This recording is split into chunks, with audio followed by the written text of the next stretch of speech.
Good morning. Good How's everyone doing morning. this morning? I have Miss Nicole with me. I'm really excited this morning because we know each other already, so that's always a plus. And of course, my cat's going to be bumping into all my stuff here. I just rescued her from the stairs, and the dog's trying to bark like crazy at her. Anyways, Now she just wants to love on you. That's all. yeah, I know, but okay. So, everyone, I want to introduce you to Miss Nicole Majik. We met just over a year ago at Warrior Unchained. She came all the way from Rhode Island, which was awesome.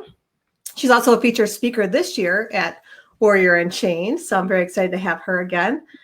I'm just going to let you jump right in and just start talking a bit about your story and who you are. And All right, I can start talking. Let's make it a little conversation because sometimes when I get talking about myself, I'm like, oh, what do people want to know? Because everybody wants to know something else, and then there are just so many layers to people that yeah. I don't know.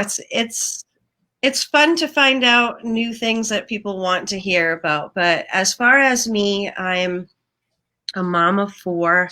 I was married for like almost 23 years, and the divorce isn't finalized yet, but went through a bunch of that stuff. Um, Lots of different adversities growing up because I was a very psychic child who grew up in a very Christian household. So Mm, everything that was me was taboo. So okay. I felt very alienated from my own family for most Wow. of my life and had to hide who I was because I was, quote, the embarrassment. Right. And so did they question your abilities? Was that part of it, or just like that's not right because it's the Christian household and this is what the Bible says? Right. I think I was very inquisitive. Happened there. I was very inquisitive, first of all. And, I used to ask things like, well, why can't we just choose our own religion? Okay. Why do we have to go to church every Sunday?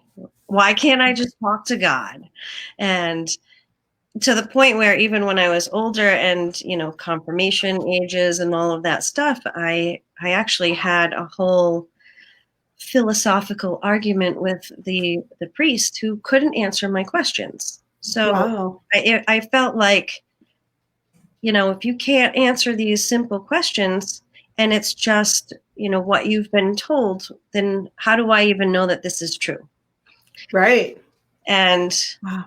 I used to just absorb so many different things. I love hearing about other cultures. I love hearing about other religions, just because there are so many things that overlap, and yet there are so many great nuggets of information and truth behind all the different religions.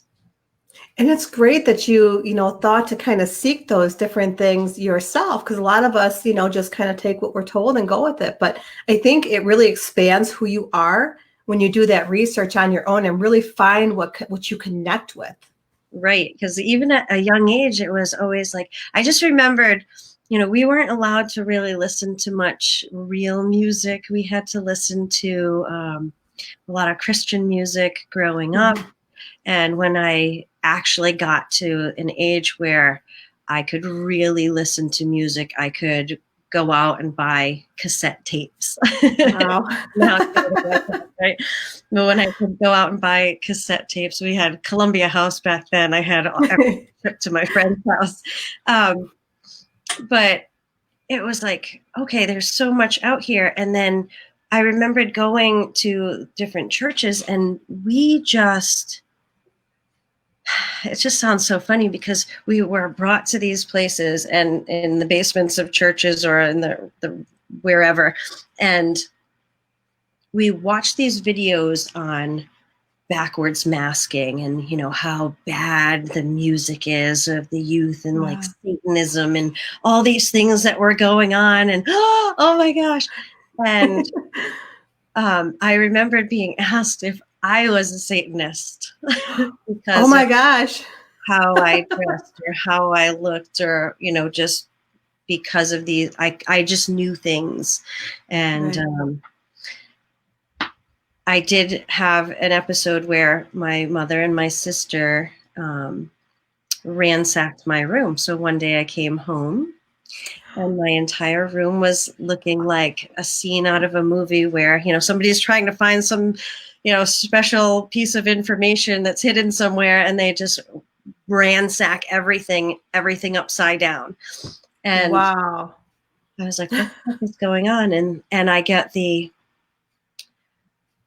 why don't you come into the family room Oh and boy. do an intervention? Oh boy. I was completely blindsided. I didn't even know what was going on. And I was talking about this the other day with my sister, because I'm like, oh, remember that time? And the whole entire family was there. And my music was there. My drawings were there. Like, everything that was a piece of me was there. And the music was burned. I was questioned about everything. I mean, I had a cassette of Wow. the Evil Live album. And it was like, oh my God, what is this? This is satanic. And thrown Oh across the no. room. How can you draw like this? You don't draw like this. Like, I must have been channeling the devil or something when I was drawing. So there was all these bits and pieces and all this was because my mom found a note in my pocket when she was doing the laundry, and it was me back and forth with a friend talking about how I experienced astral travel, and it really happened to me. So okay. Oh this my note goodness. was my friend asking me all these questions about it, and me giving these answers of what the experience was like, and can anybody do it, blah blah blah, and can you just do it, can you concentrate on doing it and just doing it, or does it just have to happen? So I was getting a handle on doing it and having the control over it. So and I had mentioned when it happened to me, it was I had to get answers as to, does this happen to other people? How do I control it? Because it's funny when something just happens to you, right? Right. And How confusing though. I don't know how old you were when all this happened, but I can't imagine having this intervention and you're not actually doing anything wrong and feeling like you're the devil somehow, or you're the Satanist, and what that must have done to you emotionally too. I was about 12, 13, somewhere in there. Maybe as old as 14, but I think I was around 13. Okay. And it was harrowing, because after that, every time that I was laying down with my eyes closed, I was abruptly woken up with like, what are you doing? Because it was just assumed that I was projecting. Wow. Which, if you are projecting and you come back, you snap back, and your central nervous system is completely tweaked out.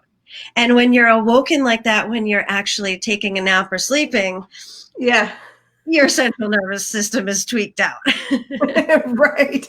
Oh my gosh, I can't even imagine what you must have gone through for that. Wow. So that was like, I just felt like I couldn't talk to anybody. I didn't have anybody to talk to. I wasn't really around anybody that could mentor me in any way. So it was really just tapped into the source is how I got most of my information. And then I would just do research. I mean, back then we didn't really have internet yet.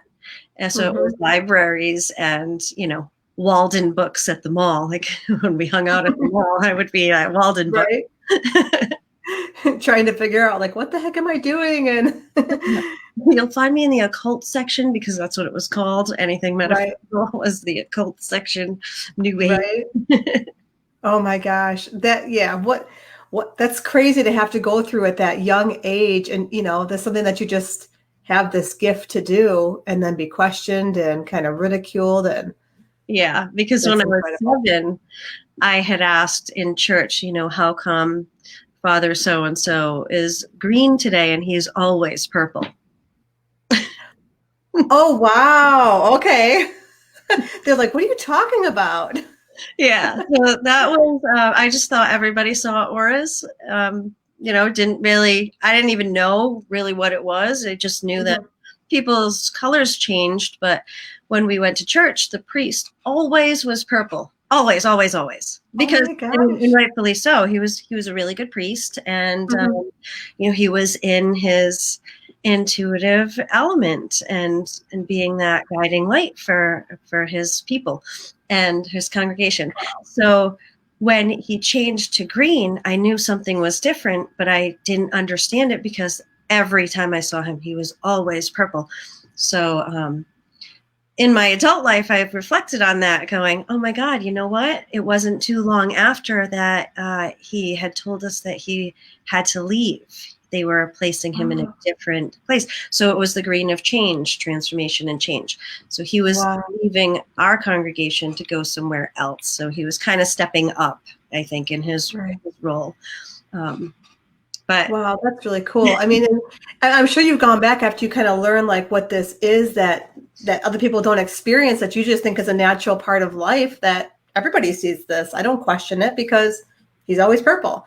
And other people around you, I'm sure, if you're seeing their aura and you see change, now looking back and you say, oh yeah, like you said, it makes so much sense now.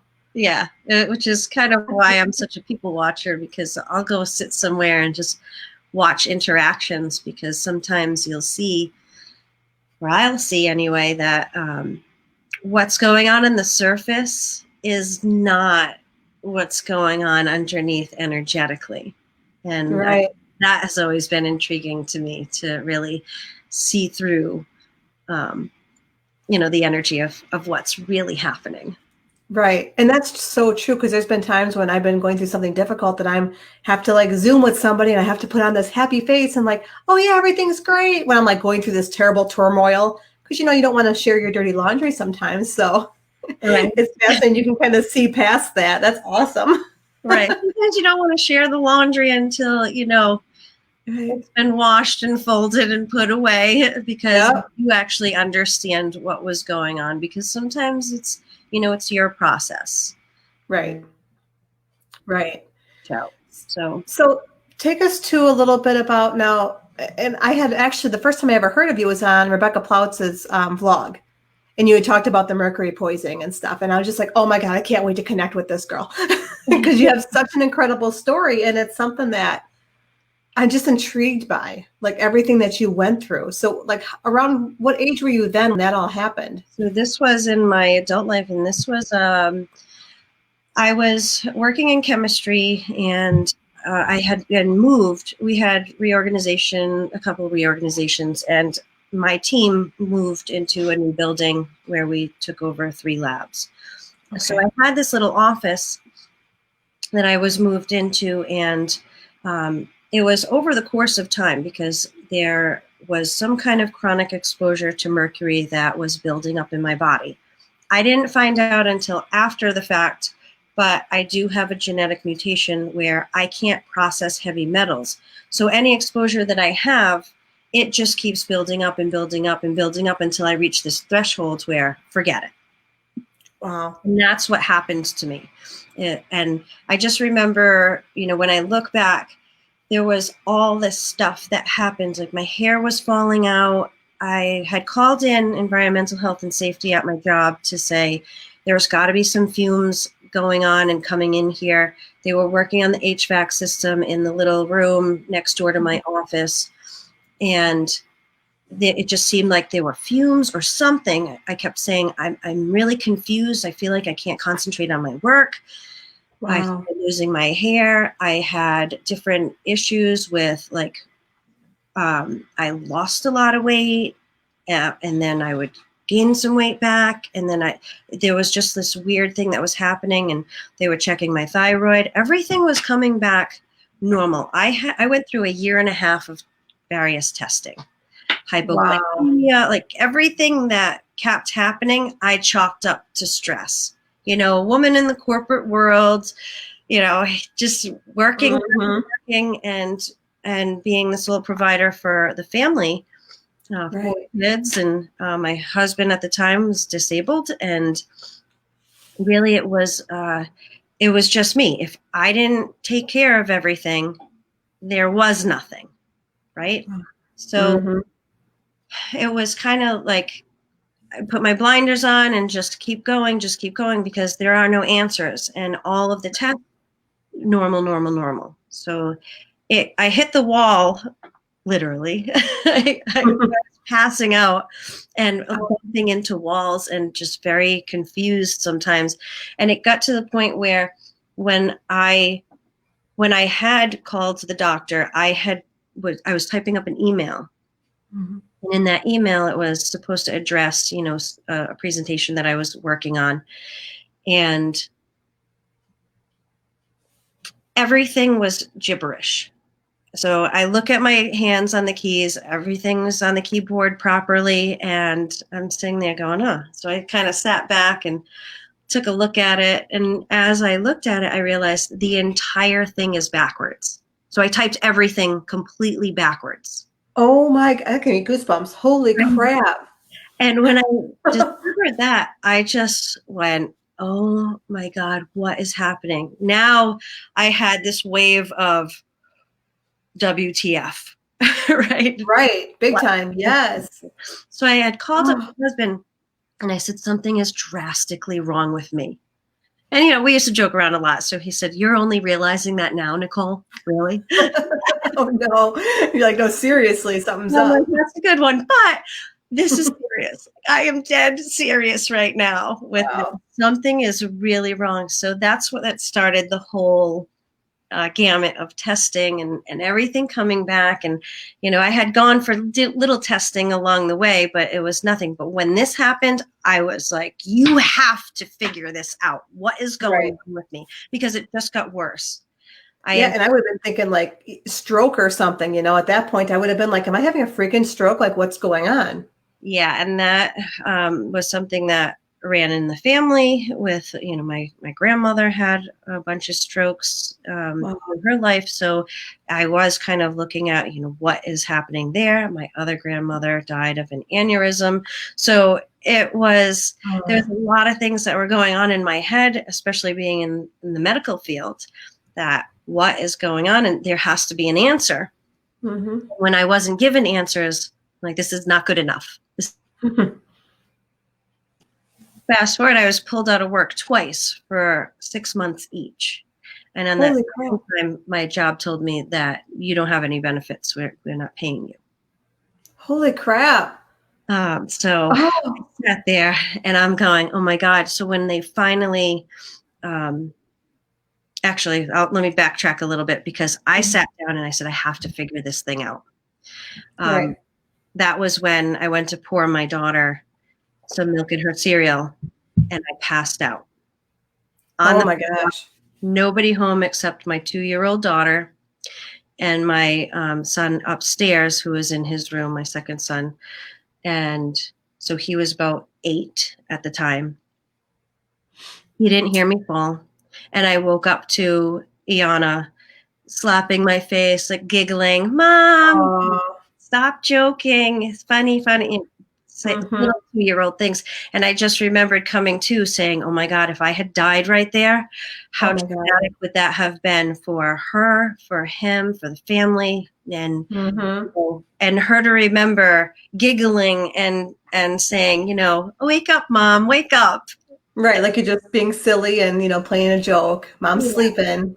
Right. So that's when I said, okay, I'm going to die if I don't figure this thing out, because this passing out was happening all over the place. There was things that were happening. The neurons were just not firing. I couldn't drive because I would see a car that looked like it was a mile down the road. And when I went to pull out, there it is beeping at me, almost hitting me. So, oh my gosh. I feel like I realized how some of the seniors on the road might be experiencing some early stages of Alzheimer's or dementia or whatever that's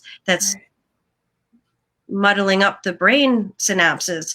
And I like, that car was so far away from me. I had plenty of time, but it was the fact that everything took so long to register.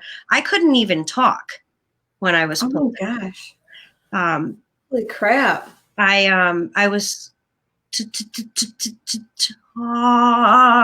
talking like this. And when people would talk to me at work, they'd talk to me and I would hear wah, wah, wah, wah, wah, wah, wah, wah, wah, wah. And I'd Wow. wait. I was like this, like waiting for registry here. And people would look at me like, are you going to answer me? And that's when the first sentence actually was registering.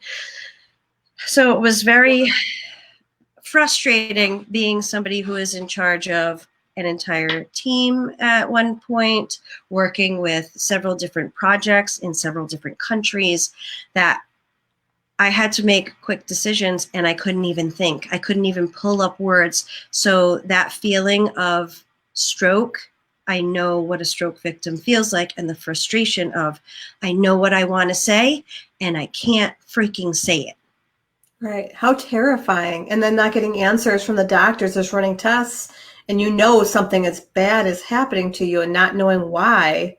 That's Yeah. terrifying. That's absolutely terrifying.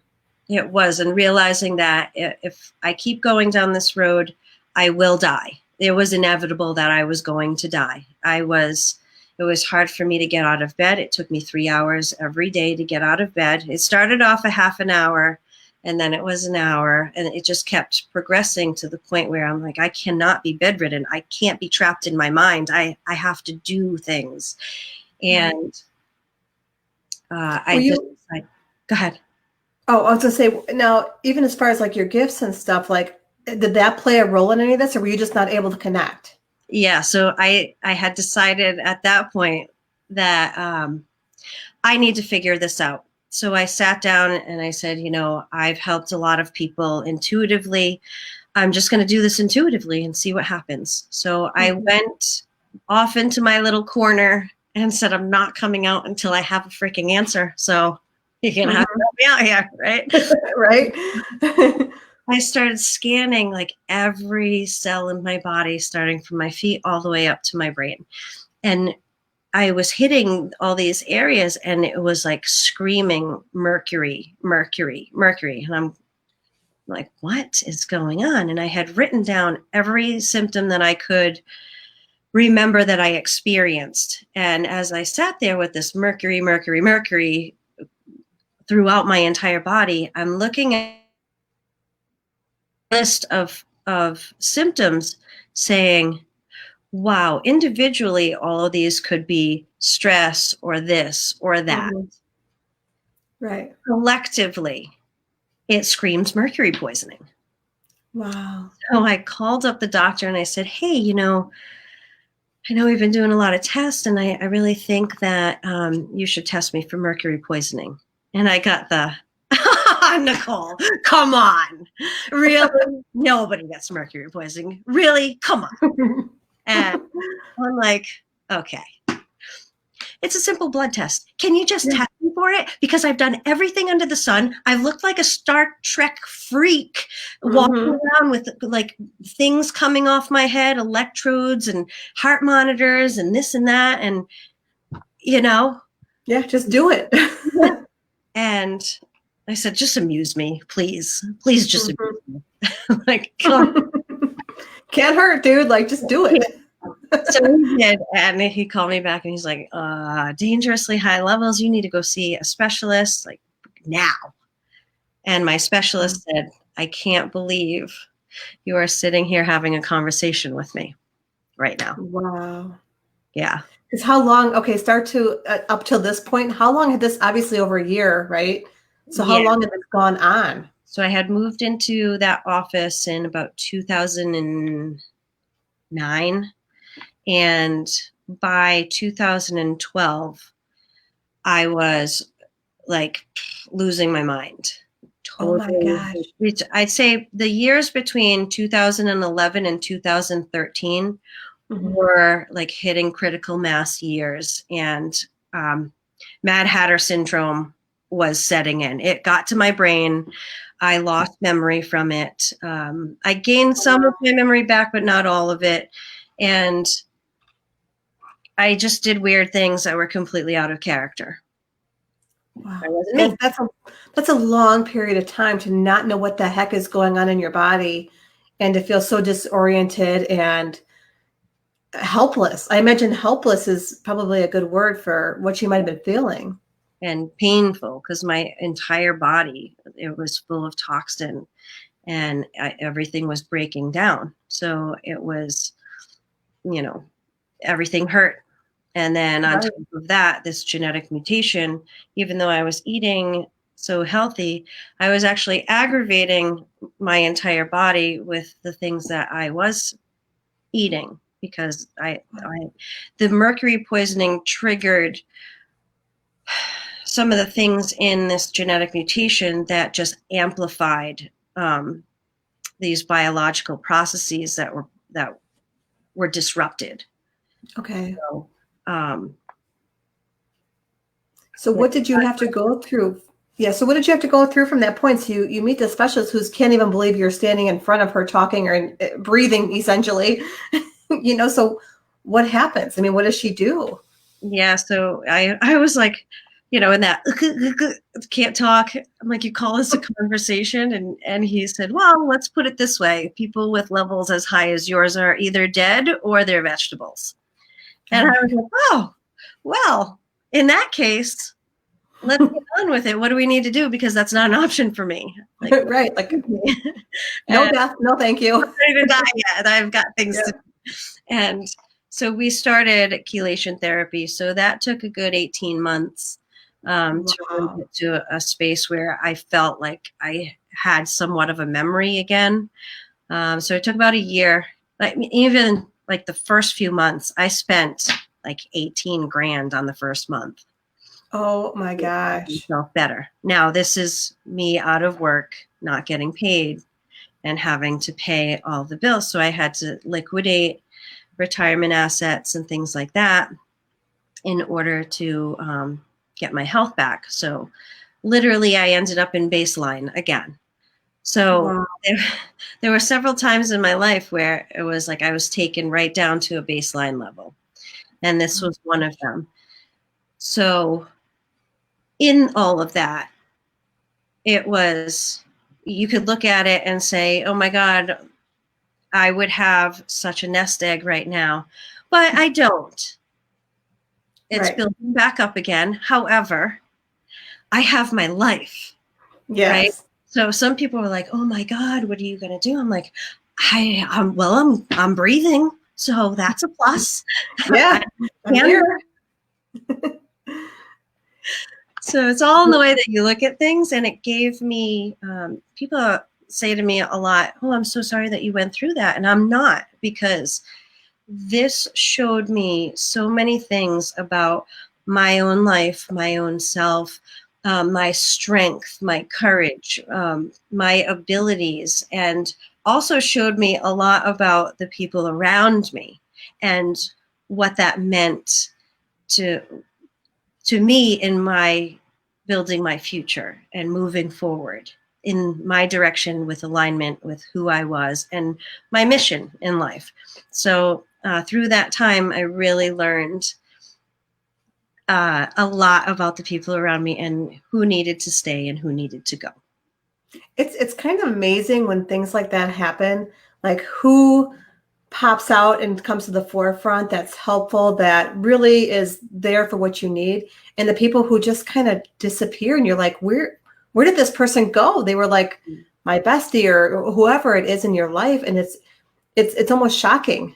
Yeah, and strangeness of some of the people that wanted to be around just to watch you be miserable, Oh yeah. and like try to feed that negativity. And Well, what if you don't get better? What if you don't get your speech, or aren't you afraid this is going to hurt you more than help you, or whatever the scenario is? yeah, you're never going to be the same. You're never, Yeah. and you're right. I am never going to be the same ever again. And at such a more positive way, not in the Right. negative way, but yeah, I mean, I walked out of that with, like, every piece of my life seemed to be in destructo mode. And Right. except for my mindset had that hope, like, okay, I know I can get through this. how. Mm-hmm. So my brain just was computing and going through all these scenarios. Okay, so let's try this and let's try this and let's try this and let's do this. And it was, my guides were just showing me what I needed to do. And when I listened, great things happen.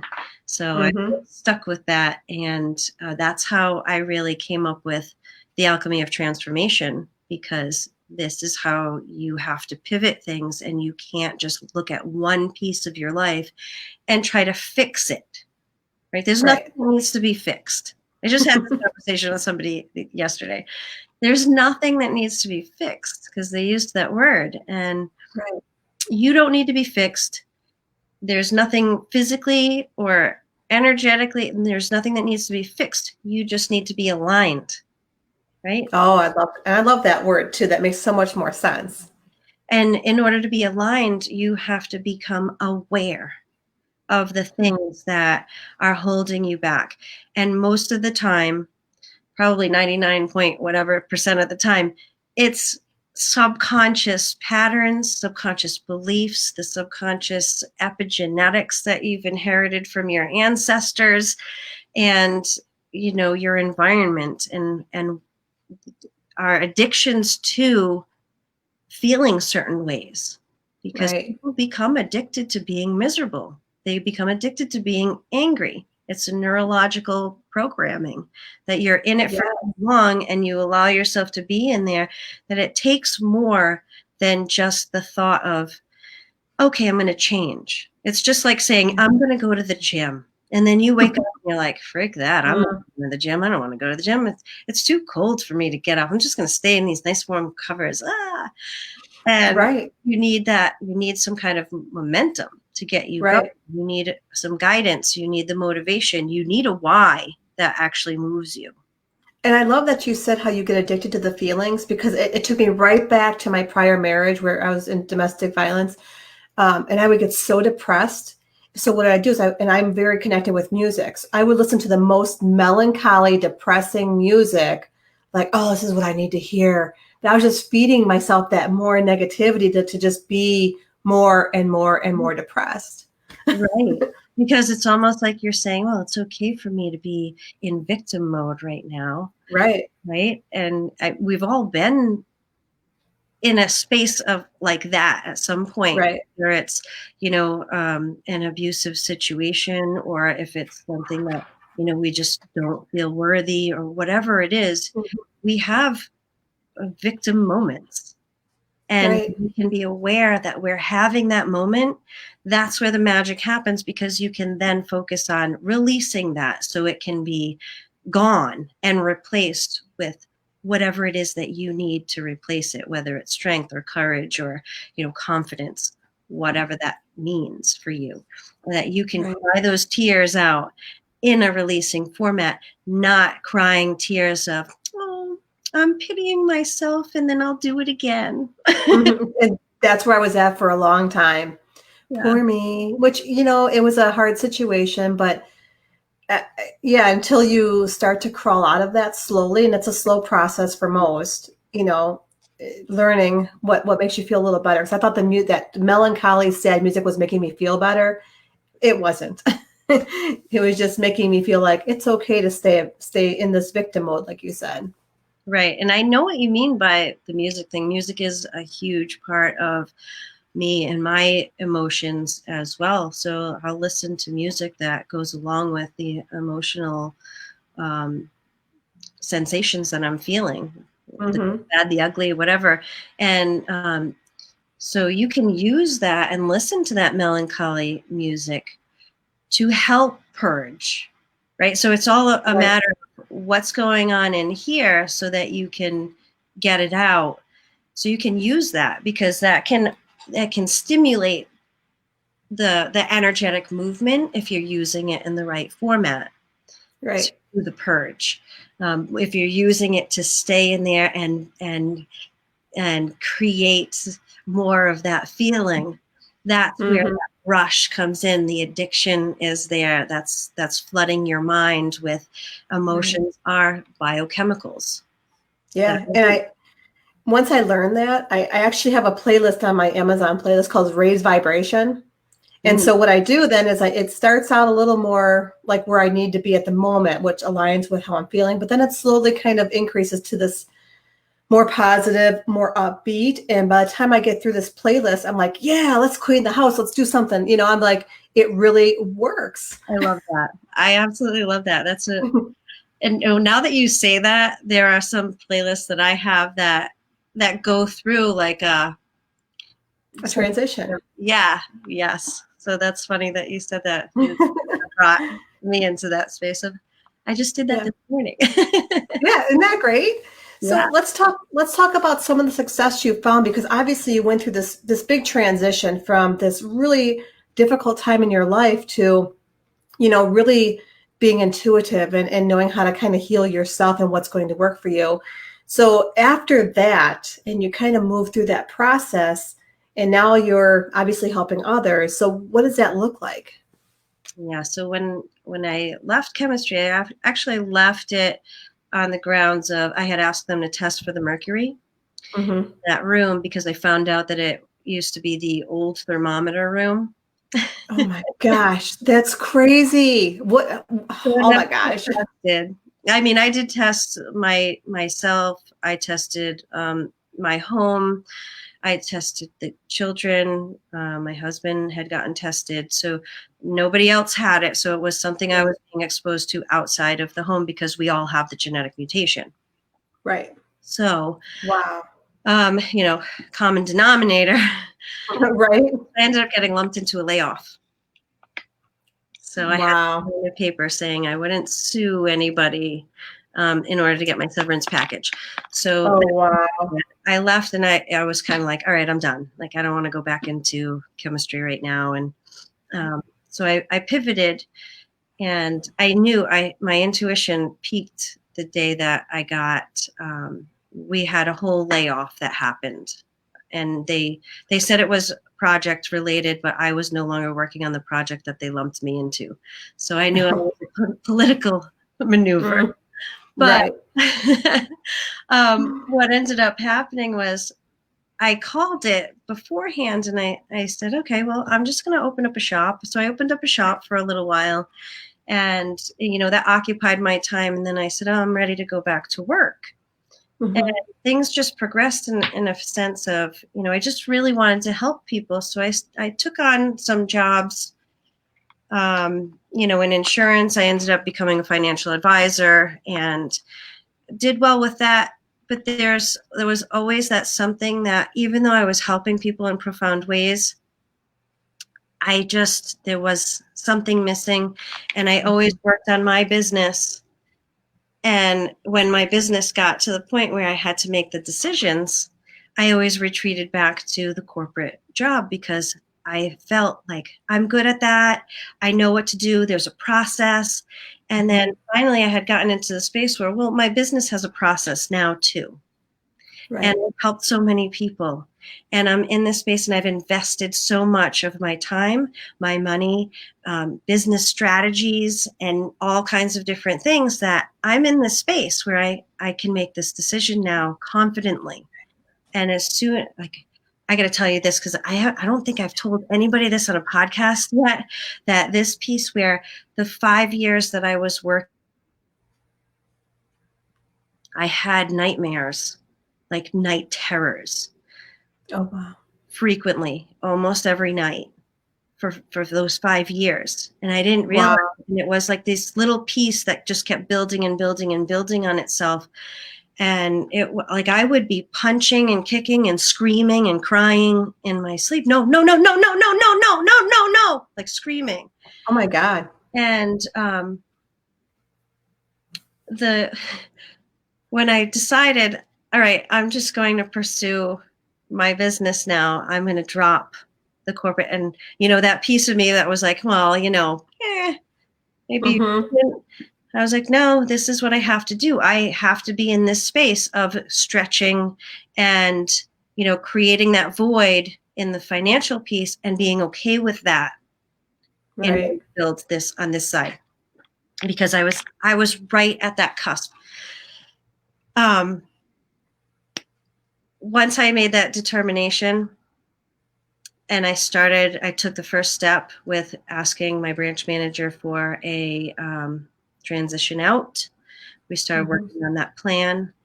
And that week, that was my final week, this fearlessness came over me. And I actually tried to feel fear, and I could not. Wow.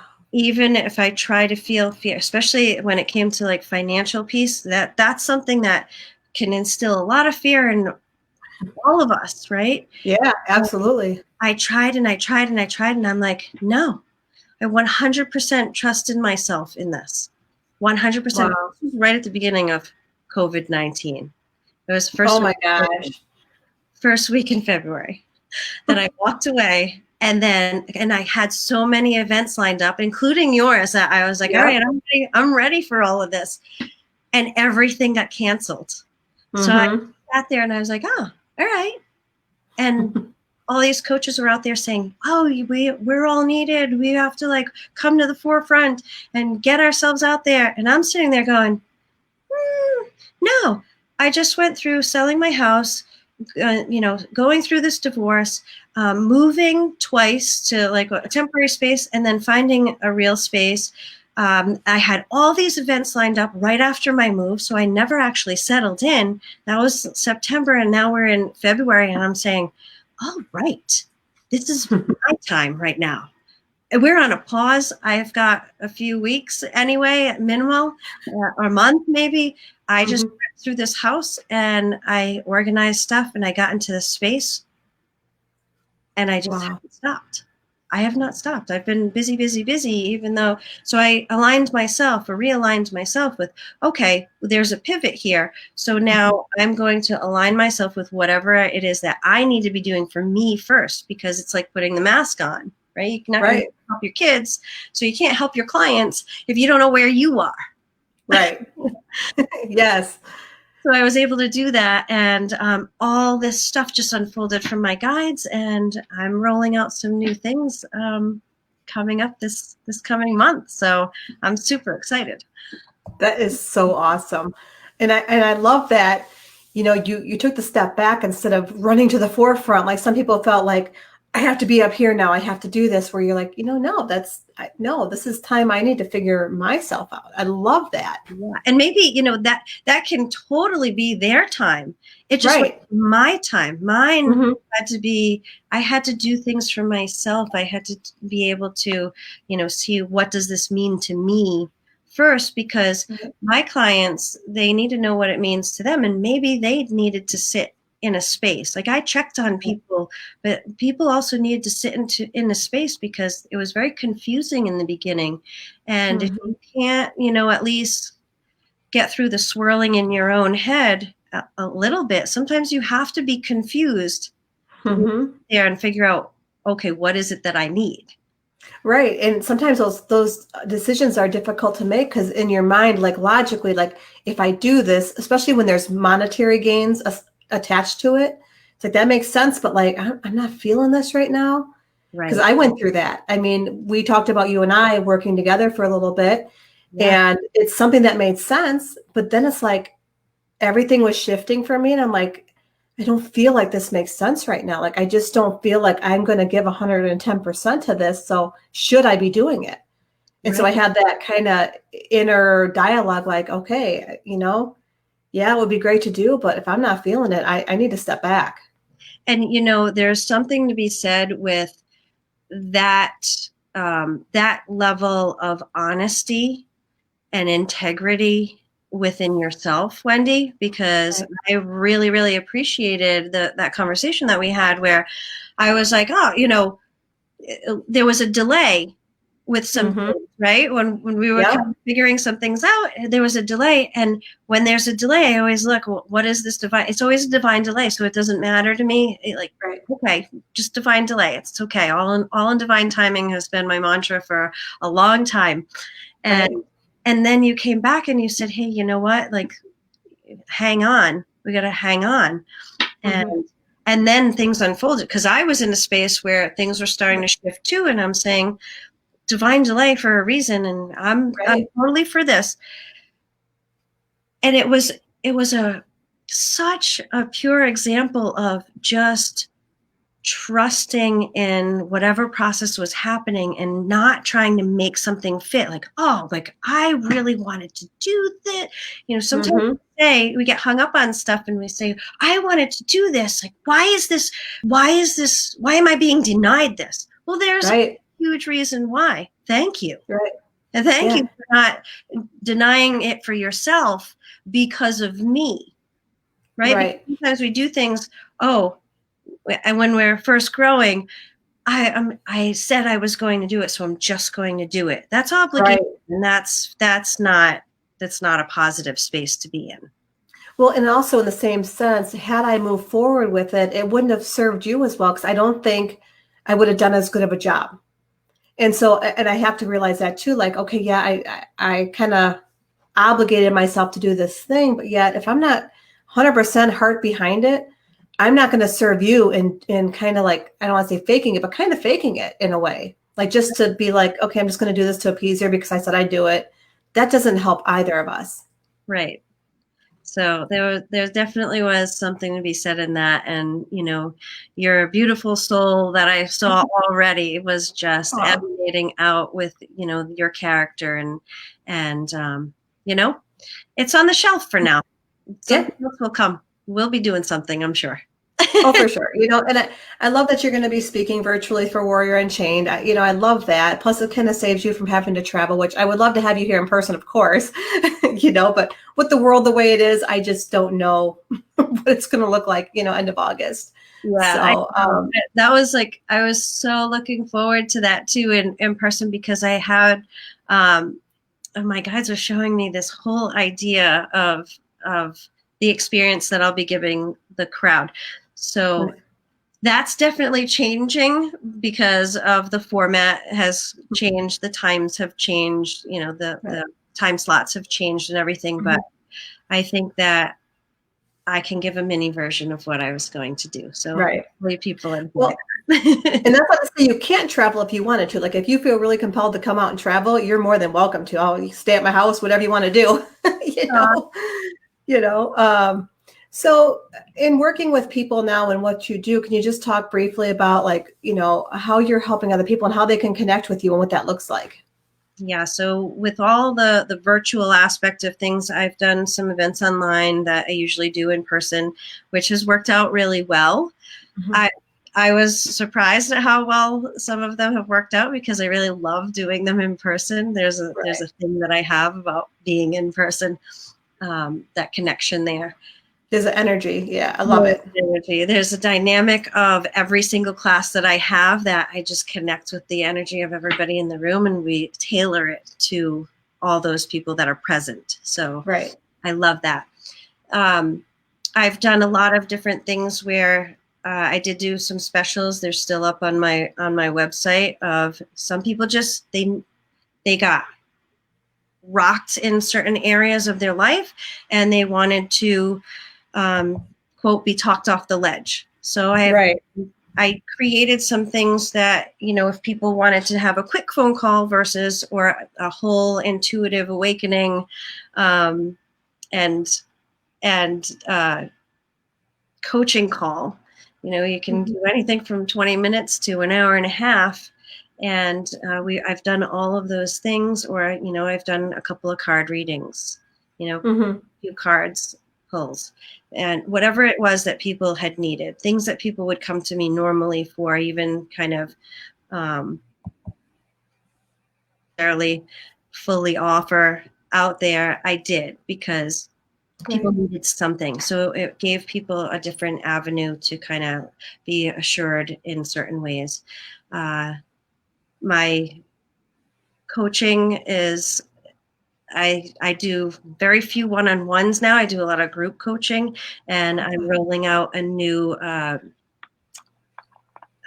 what do you want to call it? Like a whole strategy service that I've got the Facebook group. This is what's being rolled out. The Facebook group, the online courses, and community, where it's a membership community for those who want to rise up in their own alchemical transformations and really be able to hone in. It spurred from my guides showing me and people also requesting that I do something similar to my chakra mastery program. That was a 7-week program. And people kept coming to me and they're like, Nicole, you have to do something like this with all of the things that you teach. And I'm sitting there going, how do I roll something out with all of the things that I teach? Right. I can't do that in a month.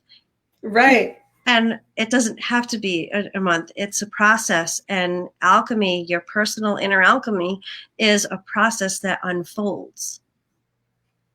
And in order to be able to get through that, so I'm really creating something that if you're not on my newsletter, you want to be on my newsletter to get the first emails that roll out, because there's a very special offer that will be going out for that. Awesome.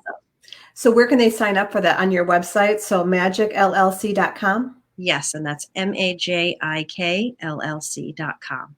Yes. Perfect. So they can sign up for that and get the information coming for your group, which sounds amazing, especially with everything you do combined into one. Yeah. So they get kind of all aspects of, of you, which is awesome. Yes. And I do have some people that reached out that are, they prefer one-on-one coaching. They're very private people. So I'm thinking, like, if you're in that boat, let's just connect, because I have an idea of what I might be able to offer the people that are super, super introverted and don't want people knowing their business, right. group area. So you have some ideas about how to help tailor some things to people like that, because I can understand that feeling, at least and then get past certain right. And the nice thing about the group aspect is if you're more introverted, especially on social media, that's a great way, because other people are going to be, interacting with you, and they can gain stuff just from watching, instead of feeling like, okay, I have to speak up now, because that's hard for some people. Yeah. So I think that group aspect is great. Yeah. Sometimes just sitting and just listening and watching what other people are going through, you realize I'm not alone. You're not alone. Yeah. And sometimes we just need to feel that connection with seeing what other people are going through or what they have been going through, because, we can smile and do all this stuff. And, my life isn't always rainbows and candy, but at the same time, I do recognize that when I go through shit storms, we'll just put it that way, because and when I go through a shit storm, I know it's a deconstruction to reconstruct something positive. So I can recognize that something is happening that needs to happen, and holding that space allows me to smile through it, because I know that there is something so spectacular on the other side. That's why I'm going through the growing pains. It's a time of opportunity and growth. So that's what I'm instilling in the people that are in this program, is to really be able to look at things in such a different way that you can be like, yeah, I actually look forward to that shitstorm, because on the other side, I guarantee you, is so much better. Absolutely. And that's such a great mindset. And I love that you're working with people, because many people see the shitstorm. They're like, oh, I'm never going to get out of this.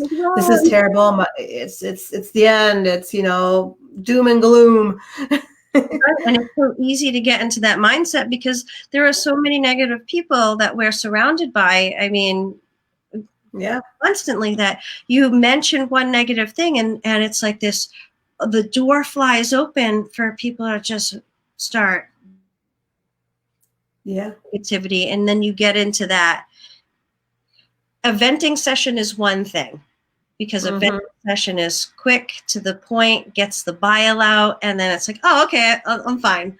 And it just kind of lets you move the energy out, versus going into that space of, well, this negative thing, and that negative thing, and now this thing, and oh, let me tell you about this. And now we're two people like downgrading each other, because because we just are trapped in that space. Right. Yeah, absolutely. Well, thank you so much for coming on. I was so excited when I saw you fill out the application. I'm like, I don't even need to read through all of this because she's on it. I couldn't get the email back to you fast enough. Like, yes.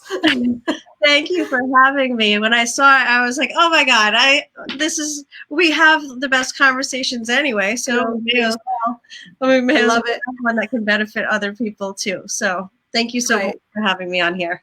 Yes, thank you. So everyone, if you want to get a hold of Nicole and join her groups, get on her mailing list, which is really important so you can find out the big discounts that are coming and the savings. Go to Majik LLC. It's MAJIK LLC.com. And, follow Nicole. You're just going to love her. She's such an authentic, down-to-earth person. And you're just fun. You're like one of the coolest people I know, I think. I love it. All right, everyone, we're going to wrap up for today. So join us next week right here on Mondays, every Monday, 11 a.m. Central Standard Time. We will see you then. Bye, everyone. Bye. Oh, let me get out of here. My computer. There we go.